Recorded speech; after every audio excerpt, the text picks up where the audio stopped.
अक्षय तृतीया ठारू 21 दिन धरी नरेंद्र पुष्करिणी रे महाप्रभुଙ୍କ चंदन यात्रा अनुष्ठित होछि। श्रीजीवଙ୍କ चलंती प्रतिमा मदन मोहन को चाहिया लागि करा जाय थाय। श्रीमंदिर ठारू 10 गोटी चलंती प्रतिमा चाप को विजय करिथांती।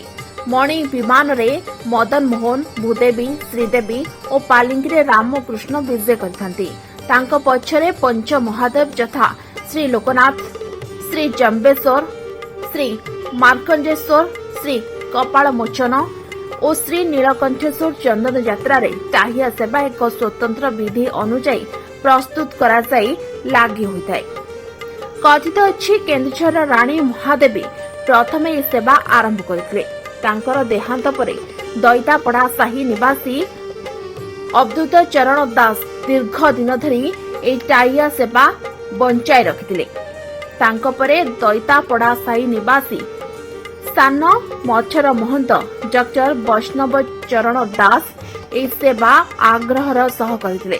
श्री जगन्नाथ को अशेष करुणारू आज पर्यंत ए सेवा करि आछंती। ए चाहिया निर्माण पई नडिया पत्रर खड़िका, पणस पत्र, कदली पाचुका और सुंची व्यवहार करी चाहिया प्रस्तुत करा जाय। ए चाहिया रे सुबासित पुष्प व्यवहार होइताय। जुई कढ़, नाली रंगणी, गोलाप फूल, जाई, मालती, मरुआ, रजनीगंधा, दुब, चंपा फूल, बौल फूल और मल्ली फूल व्यवहृत होता है। चाहिया रे खंजा जाइथिबा फूल रे आड़ी, बड़ करी, सान करी, चक्की, बांकी, जुबा, झरा, पुंजी नाम रे नामित होता है।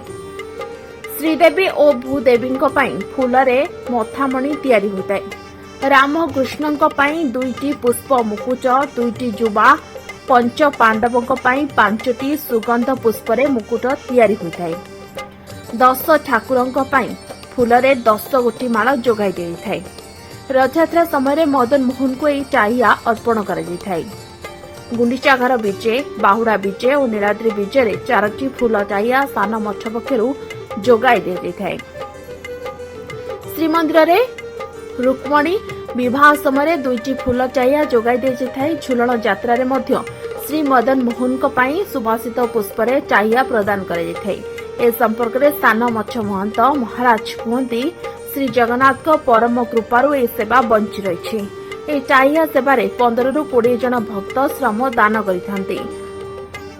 मछ महंत कहते भक्त माने सुभाषित फूल जोगाई देले ए सेवा आहुरी सहज हेब।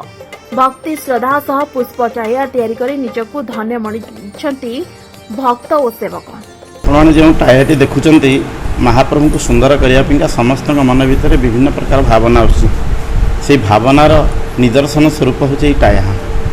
आपने जो परिणत बयस जो माँ मान देखुंट एत सूक्ष्म फूल को नहीं छोट छुंची जो छुंचीर रंध्र भी देखा जाए ना से छुंची एमाने फूल गुड़ी को गुंथि पारुछंती। आपण देखिले ही जानवे सीना किंतु एटा कहि हुए नाही। जहा हो से विभिन्न प्रकार से परिश्रमटा को गुरुत्व मन न करी केवल महाप्रभु सेवा उद्देश्य रे तांकर परिणत बयस रे जो भली सेवा करूछंती निश्चय महाप्रभुंकर कृपार पात्री से माने निश्चय हेबो बोली मोर आशा एवं विश्वास रही। बाकी रहिला ए जो फूल आमर से क्षेत्र में जो जो जगह मानक रही गछ गुड़िक से जगह मानक आम कलेक्शन करके आणुंट पिला 4-5 जन जाऊँच आउ जो देखुं माँ मैंने आसे मैंने प्राय 15 जन भितर टाहेटी की तैयारी करुँच। महाप्रभु एत सुंदर भितर आ कढ़ गुड़िक लगिले हुए कष्ट हो पारे कारण से दृष्टि केवल पुष्पर उपर कलिका को नहीं यही टाहेटी की तैयारी करा अर्थात अति सुंदर करी महाप्रभुंकर सुंदर वेश विन्यास करने समस्त माँ मानकर ये उद्यम दीर्घ 8 घंटा 10 घंटा लगी से माने महाप्रभुंकर सेवा को निजक नियोग करिसेंती एवं जगन्नाथंकर कृपार पात्री हेबे ए हमर आशा एवं विश्वास। पुरीरू सुधांशु करंक रिपोर्ट ओटी लाइव।